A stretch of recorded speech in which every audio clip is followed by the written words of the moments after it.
Por favor, abra sua Bíblia no livro de 1 Reis, capítulo 19, versículo 19. 1 Reis, capítulo 19, versículo 19 também. Elias saiu dali e encontrou Eliseu, filho de Safate, que estava lavrando com 12 juntas de bois diante dele.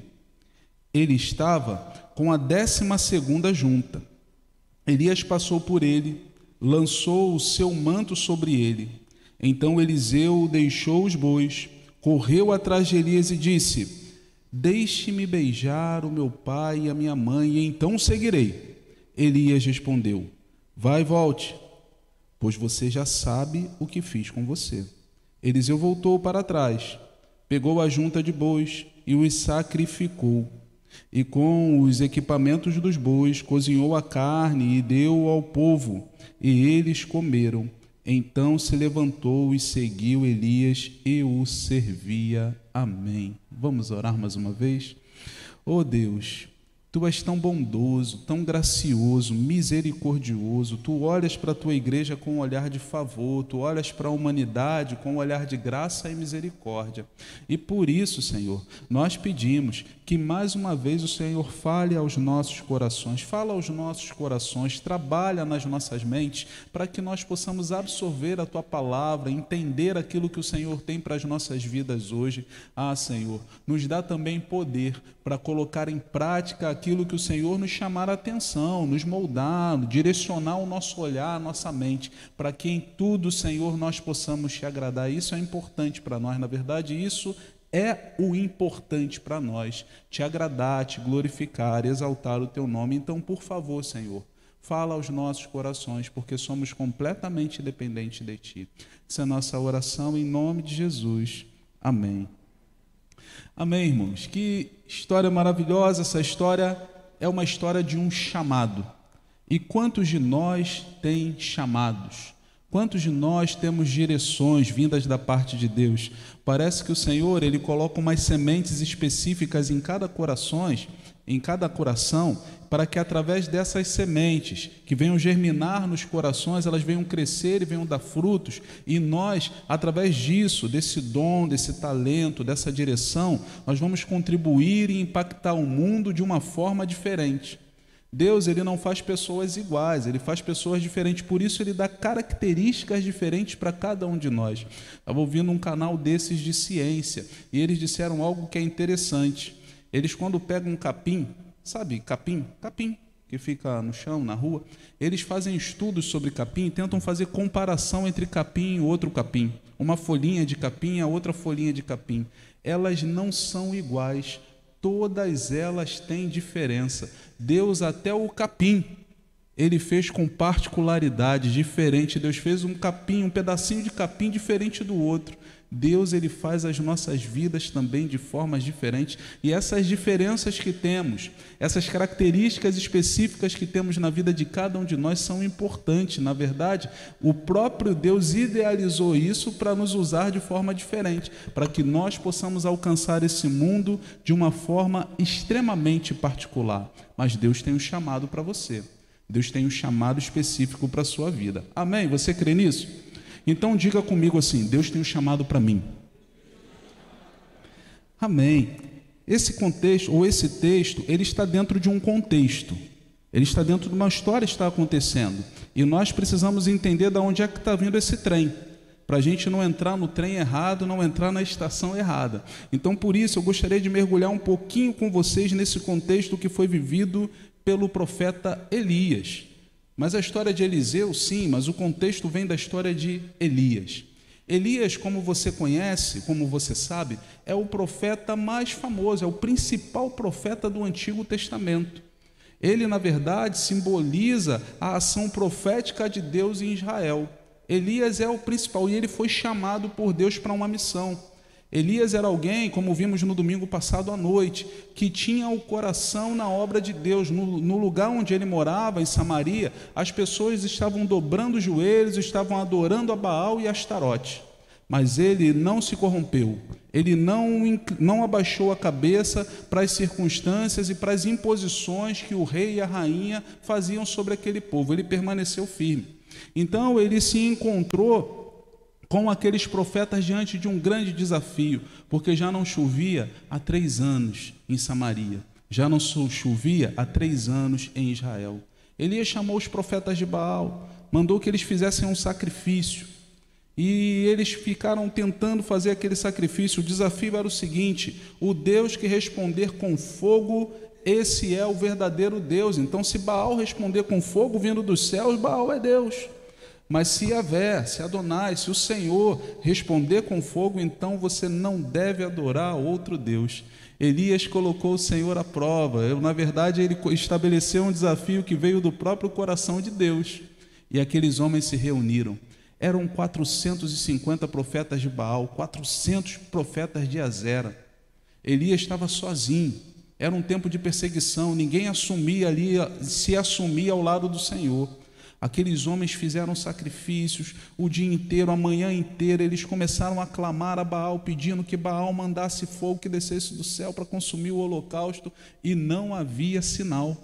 Elias, em dado momento da conversa, ele começa a questionar aqueles homens e dizer: falem mais alto, talvez Baal tenha viajado.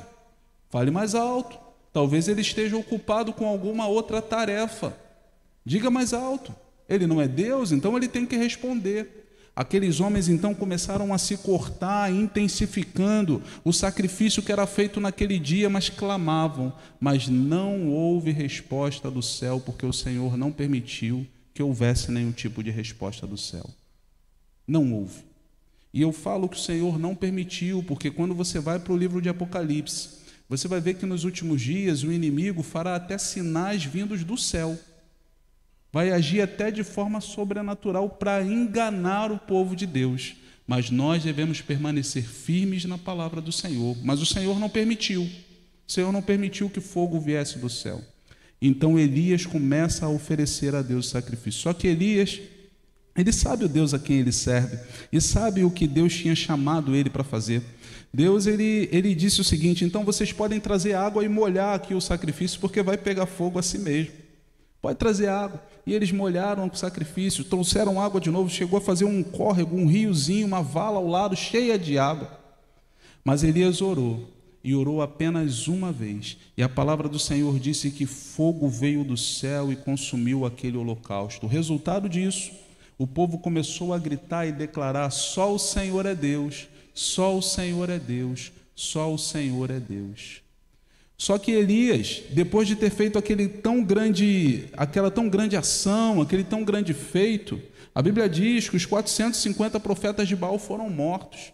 A rainha Jezabel, ela disse aquilo, deixou que ela ficasse muito irada. E ela falou assim: olha, os deuses façam comigo mal se amanhã, essa hora, Elias não tiver morto. Quando essa mensagem chega ao coração de Elias, a Bíblia diz que ele treme, ele tem medo e ele foge. Elias corre.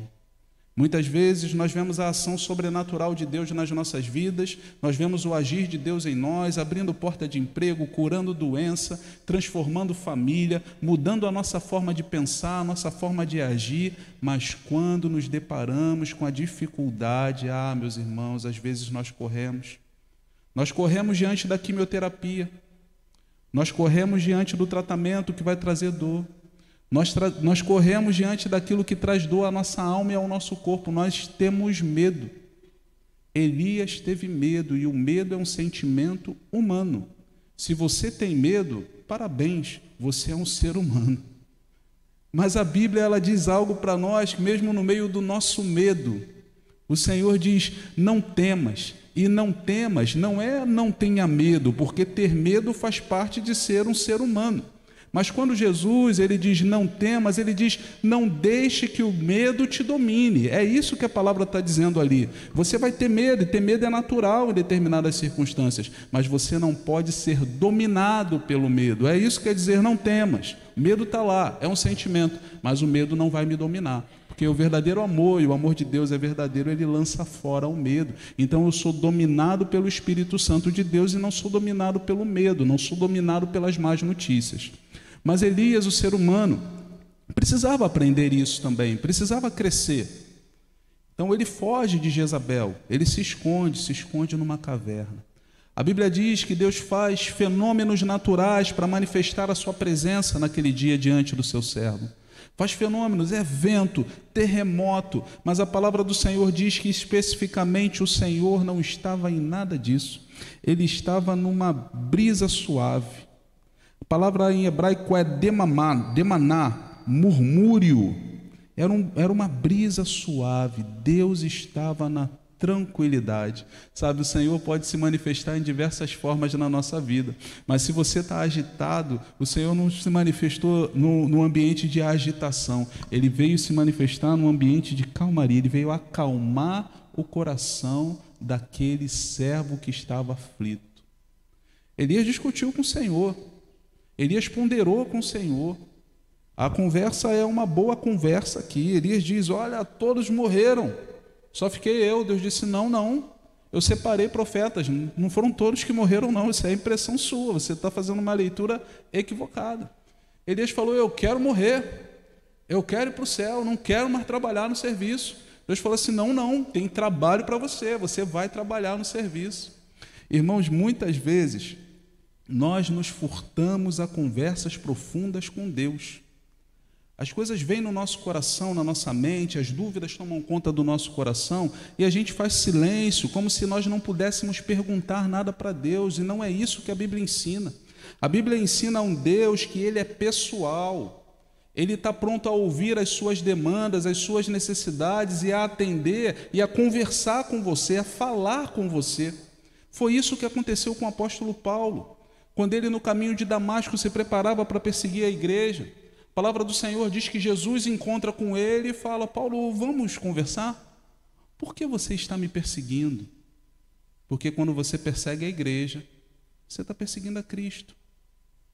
Isaías, ele diz assim, o Senhor diz: arrazoemos, ainda que os vossos pecados sejam como a escarlata, eles se tornarão brancos como a neve, ainda que sejam vermelhos como o carmesim, se tornarão como a lã. O Senhor diz: arrazoemos, vamos conversar, venha me trazer os seus motivos. Essa semana eu tenho conversado com uma pessoa que tem caminhado na direção do Senhor Jesus, tem dado os primeiros passos, e ele falou assim: vou ler o livro de Jeremias, o que você acha? Eu falei: excelente, é um dos livros que mais gosto da Bíblia. Ele falou: por quê? Eu falei: porque Jeremias é um livro muito autêntico, é um livro muito humano. O profeta Jeremias conversa coisas com o Senhor que são de extrema profundidade e tem muita humanidade. E sabe o detalhe? O Senhor não fala assim: Jeremias, eu sou todo poderoso, eu não vou responder esse tipo de perguntas. Não, o Senhor vai lá, parece que o Senhor ele agacha, ele abaixa e começa a conversar ali de igual para igual com Jeremias. Porque o Senhor é gracioso, o Senhor é misericordioso, o Senhor não foge das nossas conversas. O Senhor não tem problema com as suas dúvidas, meu irmão. O Senhor tem dificuldade com o seu abandono, é com a sua recusa, com a sua desobediência. Mas se você tem uma dúvida, ela deve ser colocada diante do Senhor. E se você não fez isso, comece a fazer. Porque você vai começar a ouvir de forma particular a resposta de Deus sobre áreas específicas sobre a sua vida. Você precisa se manter firme. Era um dos pais da igreja, cujo nome não me recordo, mas ele disse: primeiro crie, depois entendi. Você precisa se manter firme, mas se você se mantiver firme com paciência, você escutará a voz do Senhor em cada área da sua vida, porque o Senhor se importa com os seus servos. Não foi isso que aconteceu com Tomé? Tomé, ao saber que Jesus estava ressurreto, ele faltou o culto, ele faltou a reunião, ele estava em outro lugar. Quando ele voltou, quando ele chegou lá nos discípulos, os discípulos disseram assim: olha, o mestre ressuscitou, ele apareceu aqui. Tomé falou: eu não acredito, só vou acreditar se eu colocar a mão no lado dele, só vou acreditar se eu colocar a mão na ferida dele. Sabe, ele estava errado, irmãos. Jesus falou que eles tinham que ficar na mesma casa junto orando. Ele faltou o culto, foi ele que foi embora. Diga a pessoa que está do teu lado: não falta o culto. Ele que faltou o culto, ele que foi embora. Mas na semana seguinte, Jesus foi lá de novo, apareceu. Por que ele voltou? Ele voltou por causa do Tomé.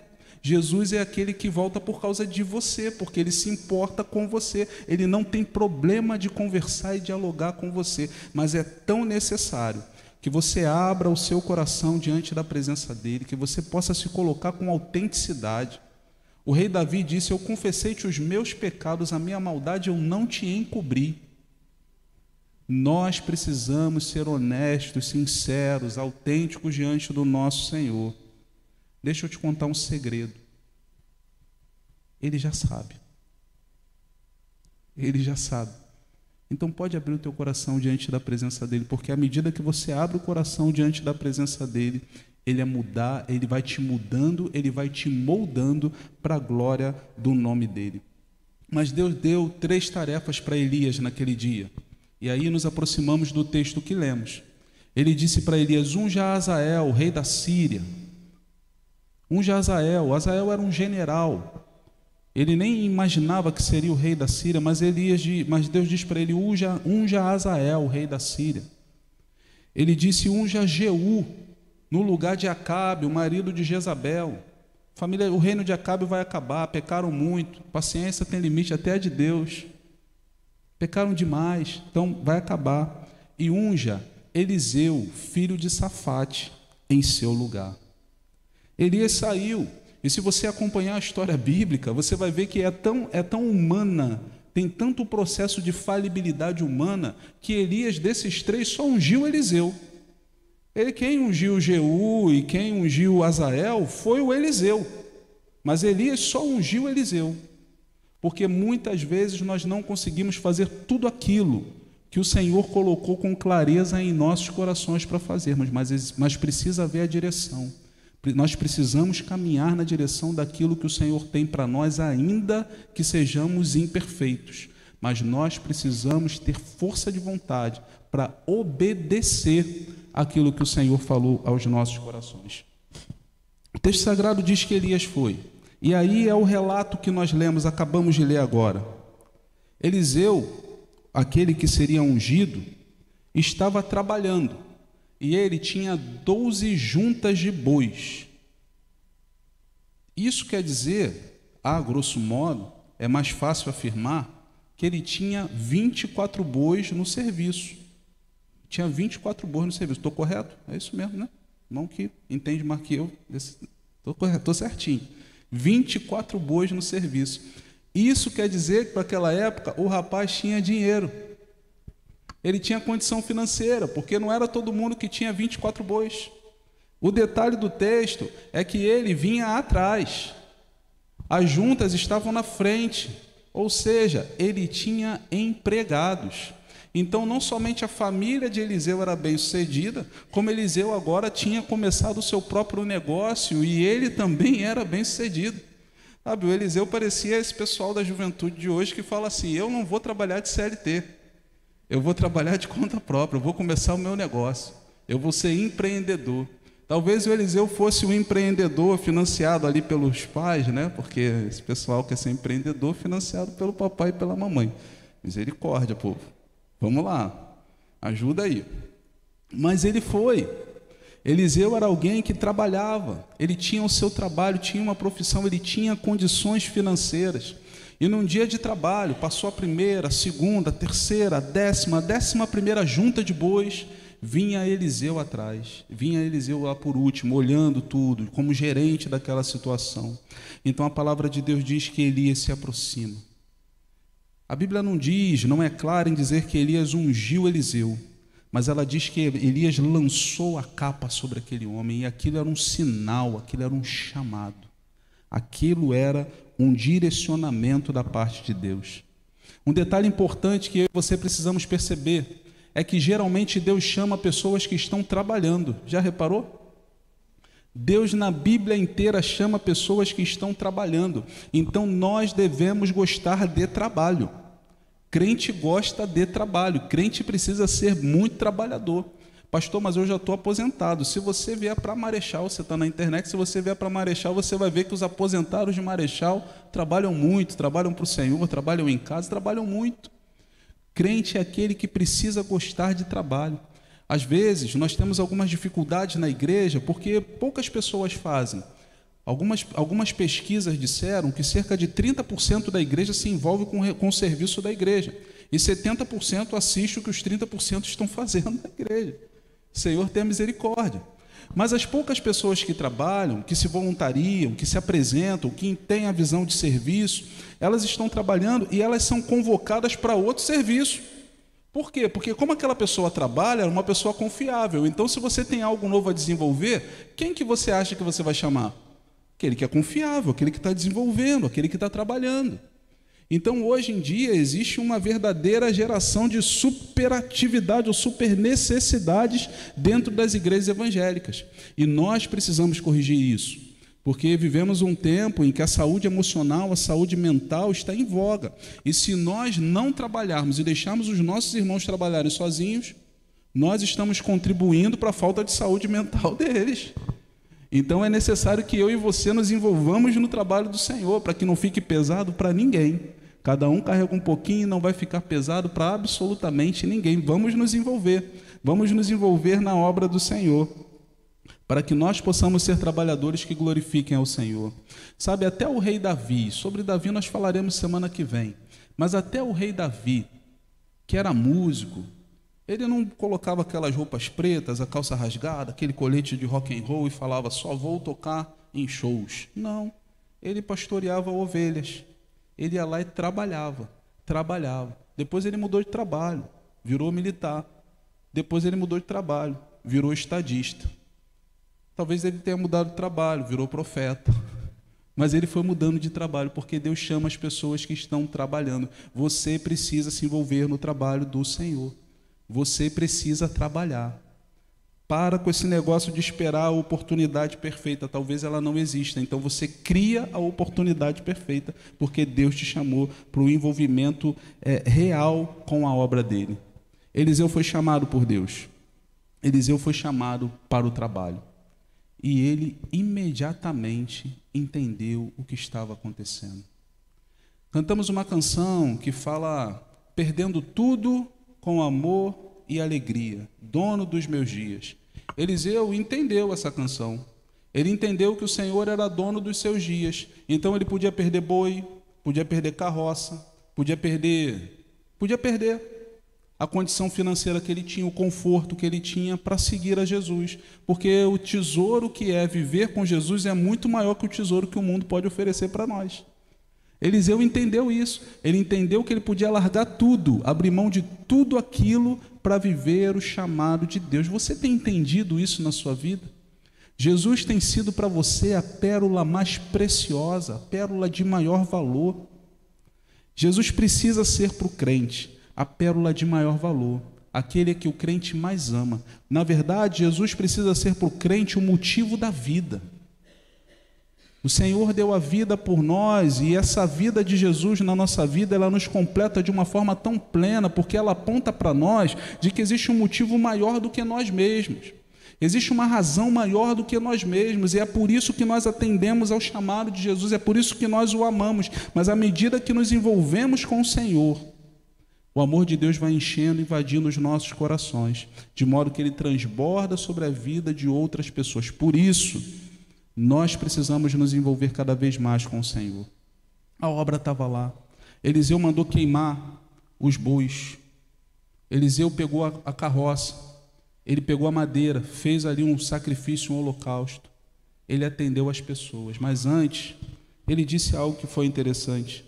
Ele disse assim, olha, deixa eu ir cuidar dos meus pais. Deixa eu cuidar dos meus pais. Deixa eu despedir os meus pais. Elias falou, vai lá. Você pode pensar ou lembrar de um texto no Novo Testamento em que um homem fala a mesma coisa para Jesus, e Jesus disse assim, deixe os mortos enterrarem os seus mortos. Existe uma diferença. Nesse texto do Novo Testamento, aquele homem estava possivelmente sugerindo a Jesus de que ele só seguiria a Jesus depois que os pais morressem. E Jesus falou, não tem tempo para isso não. Deixa os mortos enterrarem seus mortos. Mas Eliseu não disse isso. O que Eliseu está dizendo ao profeta Elias é, deixa eu colocar minha família em ordem, deixa eu cuidar da minha casa, deixa eu deixar minha casa direitinho. Agostinho de Hipona, ele diz que a família é a primeira escola da vida social. Então nós devemos valorizar a família, entender o ambiente em que vivemos, porque se os nossos filhos, se aqueles que moram conosco, os nossos netos, bisnetos, serão cidadãos de bem no futuro, é necessário que eles vivam esse ambiente dentro da nossa casa. Se você não for honesto dentro da sua casa, não adianta pedir para o seu filho ser honesto no futuro. Se quando o telefone toca para você, antigamente tinha uma coisa chamada telefone fixo. Hoje em dia não tem mais. Mas se quando o telefone fixo tocava, você atendia, ou a pessoa atendia, e você dizia assim: eu não estou em casa. Você está ensinando seu filho a mentir. Não pode.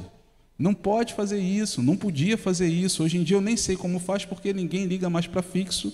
Todo mundo liga para o celular. E na verdade ninguém nem liga mais para celular. Todo mundo manda mensagem. Todo mundo manda mensagem. E você que manda mensagem e espera que o pastor responda rápido, não fique esperando, porque não dá tempo.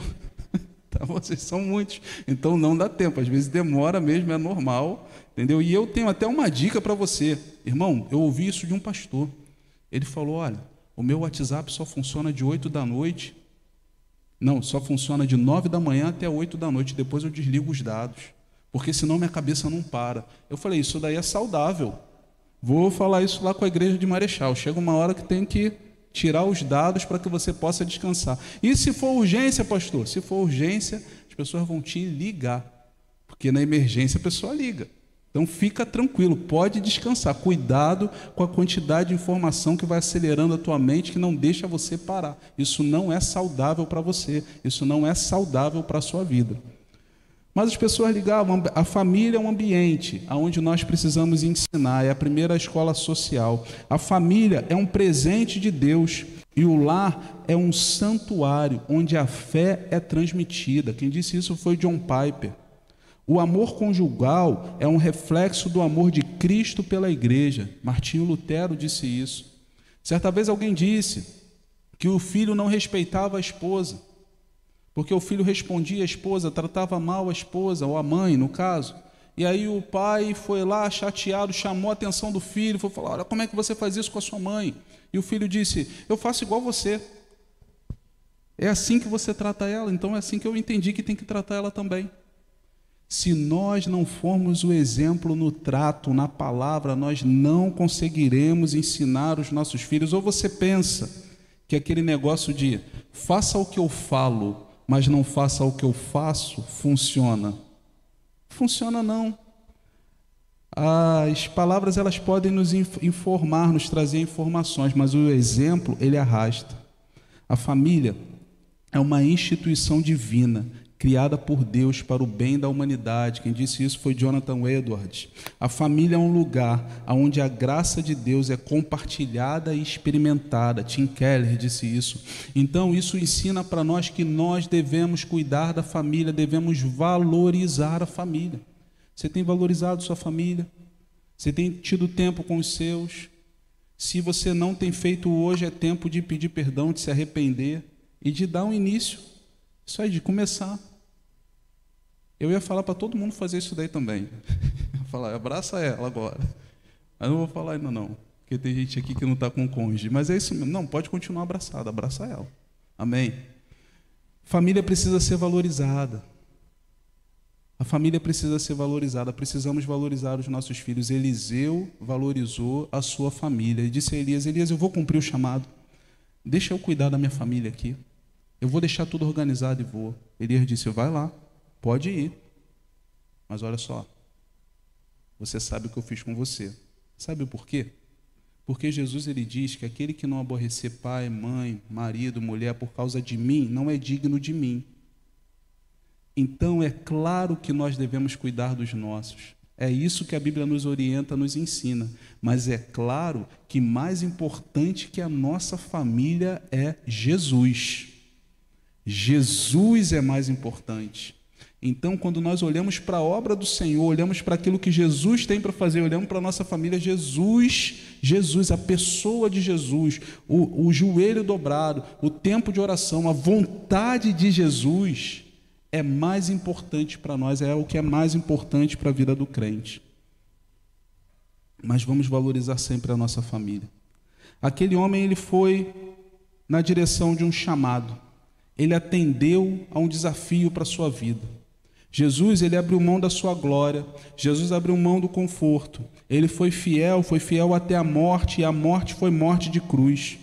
C.S. Lewis diz que o chamado de Deus não é para que sejamos bem-sucedidos, mas para que sejamos fiéis. Nós devemos tomar cuidado com isso.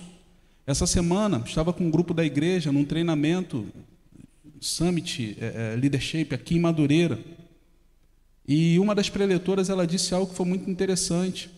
Ela disse que o chamado de Deus para as nossas vidas, na verdade, nós não devemos seguir a Jesus por aquilo que Ele pode fazer por nós. Nós devemos seguir a Jesus por aquilo que Ele fez por nós.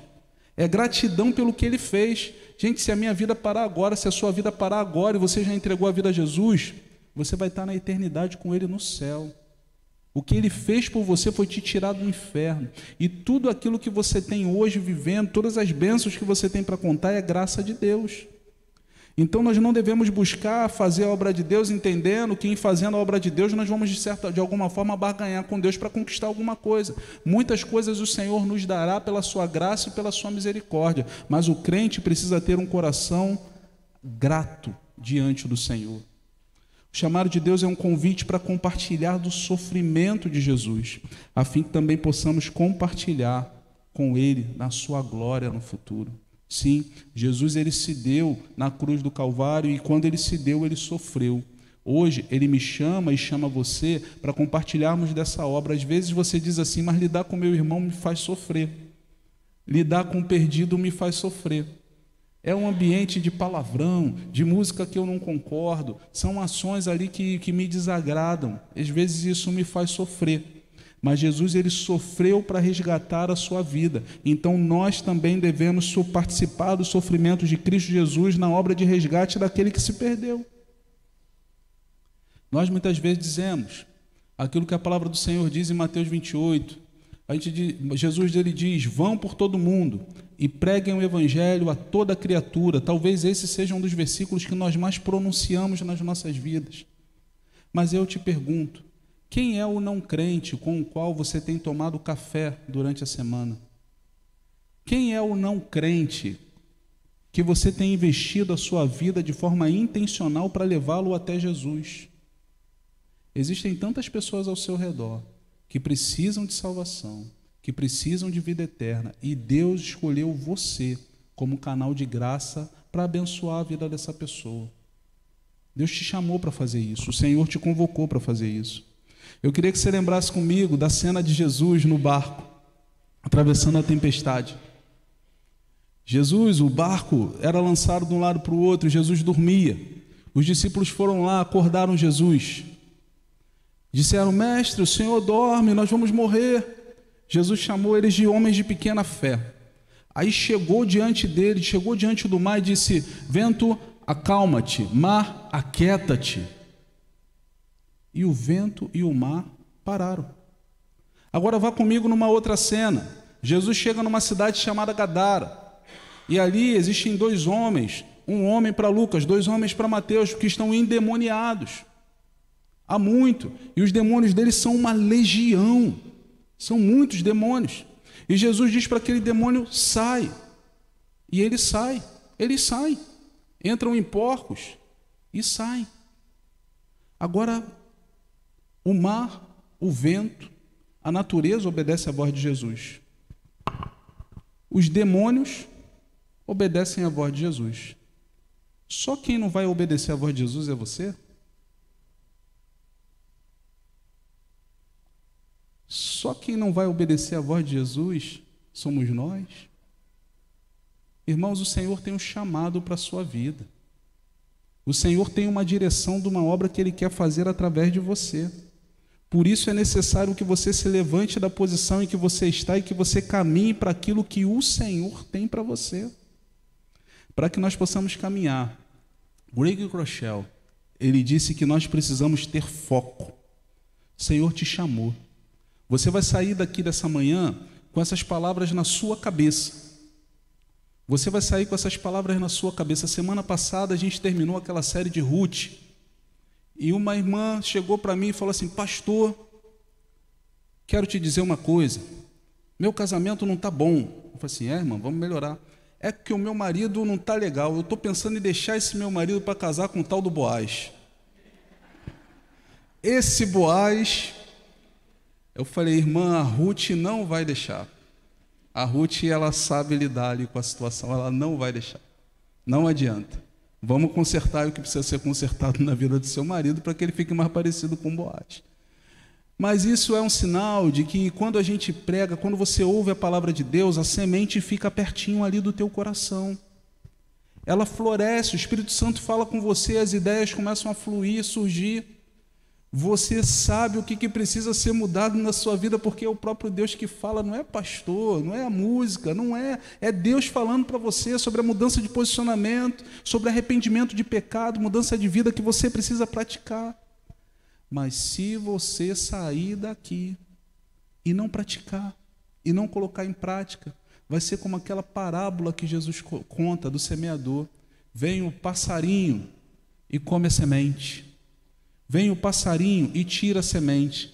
Aí chegou segunda, chegou terça, quarta-feira, quinta-feira, você já está igualzinho e não lembra mais de nada que foi falado no domingo passado. E aí você precisa voltar no domingo seguinte para ter uma nova recarga, ter um choque espiritual, para ficar bem, para se sentir bem, mas não coloca em prática aquilo na sua vida. Não vai dar tempo, não vai dar certo. Irmãos, é tempo de decisão. Para isso, a gente precisa ter foco. Para isso eu preciso estar focado em Deus. O apóstolo Paulo diz que o alvo dele é Jesus Cristo, autor e consumador da fé, e ele não olha mais para trás, porque ele deixou as coisas que para trás ficam, agora ele segue para o alvo que é Jesus. Você e eu precisamos seguir para o alvo que é Jesus em nossas vidas. Mas para isso, é necessário que nós nos importemos com aquilo que o Senhor colocou em nossos corações. É necessário que aquilo seja importante para nós. É necessário que nós investamos a nossa emoção, que nós venhamos a investir os nossos sentimentos naquilo. É necessário que haja dedicação para cumprir a obra do Senhor nas nossas vidas. Eliseu foi chamado. Ele abriu mão do negócio. Ele abriu mão do conforto. Ele abriu mão da situação que ele controlava e foi partir para uma vida de ministério que ele já não tinha mais controle.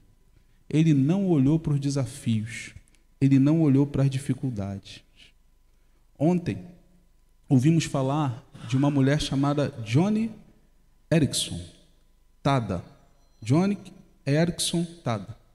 E essa mulher, na adolescência, ela foi dar um mergulho num lugar raso, quebrou o pescoço, se tornou tetraplégica. Não andava mais. E ela disse que foi um período muito difícil para a vida dela, mas ela foi cercada de amigos e de pessoas que vêm da parte de Deus. E isso fez com que ela ressignificasse aquilo que tinha acontecido com ela. Que situação difícil. Ontem, isso aconteceu com ela na adolescência. Ontem, enquanto ela falava, enquanto víamos a palestra dela, ela já estava com quase 70 anos. E ela desenvolveu ao longo dos anos, ela disse que ela está vivendo inclusive uma dor muito grande, porque ela disse que dói todo dia. Ela falou que ela sente dor, no que ela pode sentir, ela sente dor todo dia. Mas agora os pulmões dela estão comprimidos, por conta da posição que ela está. Mas ela desenvolveu, ao longo da vida dela, ações sociais para ajudar pessoas que se tornaram tetraplégicas ou que nasceram com algum tipo de deficiência. E ela falou do amor de Deus para muitas pessoas. Na verdade, se você digitar esse nome na internet, ontem à noite eu pude ver, a história dela já virou até um filme. Eu tenho no YouTube, você pode ver, a história dela virou filme e está lá no YouTube. A transformação que aquela mulher fez na vida da sociedade foi incrível. E quando ela falava, ela disse o seguinte: é claro que eu não gosto do que aconteceu comigo. O que aconteceu comigo me causa dor. Mas eu não resmungo, eu não reclamo, porque essa foi a forma que Deus usou para me fazer olhar para tantas outras pessoas que tinham a mesma necessidade que eu agora tenho. E se eu não vivesse o que vivi, eu não olharia para essas pessoas com os olhos que olho. E Deus ama essas pessoas, então Ele me usou como instrumento para resgatar a vida dessas pessoas. Quando você tem profundidade no relacionamento com o Senhor, quando você tem vida com Deus, até as adversidades da sua vida servem para a glória de Deus. Ela disse, irmãos, que dói. Paulo disse que dói. Jesus disse que doeu. A gente não está aqui para pregar um evangelho fácil, um evangelho sem cruz, sem arrependimento, sem renúncia. Dietrich Bonhoeffer escreveu um livro falando sobre a graça barata. Nós não estamos aqui para pregar a graça barata. Nós estamos para falar do evangelho de Jesus que transforma a vida, que gera arrependimento, mudança nas vidas das pessoas. Mas para isso é necessário que você, que foi chamado por Deus, se posicione, se coloque no seu lugar. Porque o Senhor quer alcançar a vida de tantas outras pessoas através da sua vida. E você será um instrumento para a glória do nome do Senhor. Porque não há alegria maior, não há satisfação maior do que estar na presença do Senhor e ver o Senhor através de você tocando e transformando a vida de outros. Ver o Senhor através de você tocando e transformando gerações. Ver o Senhor através de você estendendo aquilo que você mesmo não poderia fazer sozinho, mas o Senhor através de você pode. O convite do Senhor para a igreja de Marechal é esse. Vamos nos envolver, vamos encarar. O desafio está diante de nós. Somos chamados por Deus para isso. Por favor, feche seus olhos, abaixe sua cabeça. Eu gostaria de convidá-lo a orar nesse momento e pedir para você que com todo o seu coração você possa dedicar a sua vida ao Senhor. Eu gostaria de te encorajar a dizer, Senhor, chega de procrastinar, chega de olhar para trás, Senhor, chega de olhar para as minhas limitações, para os meus medos, para as minhas vergonhas, para os meus traumas. Eu quero olhar para Jesus, porque Jesus é o autor e consumador da minha fé. Ore ao Senhor nesse momento. Eu gostaria de dar um tempo para que você possa fazer sua oração. Amado Jesus, nós te louvamos por essa manhã e por esse tempo tão especial que o Senhor nos dá, para estarmos contigo, na tua presença, buscando a tua face, aprendendo mais de ti. Mas nós te pedimos, Pai, que pela tua graça e misericórdia, que sejamos cheios, ou que saiamos daqui cheios do teu Espírito Santo transbordando, a fim de tomar decisões que glorifiquem e exaltem o teu nome. Senhor, fica conosco, Pai, nos ajuda. Nós somos humanos e não nos envergonhamos da nossa humanidade. E sabemos que o Senhor dialoga conosco mesmo sendo humanos. O Senhor nos chama inclusive para virmos como estamos. Embora saibamos que o Senhor não nos deixará no estado em que estamos, porque Tu tens o melhor para nós. Então o Senhor há de nos aperfeiçoar, de nos moldar para a glória do Teu nome. Senhor, completa a Tua obra nas nossas vidas e nos nossos corações. Fica conosco. É o que nós te pedimos em nome do Teu Filho Jesus. Amém.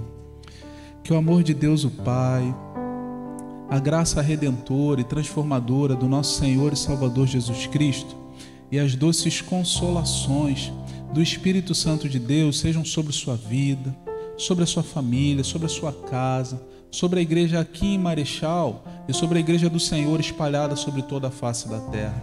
Que Deus te abençoe, que Deus abençoe sua família,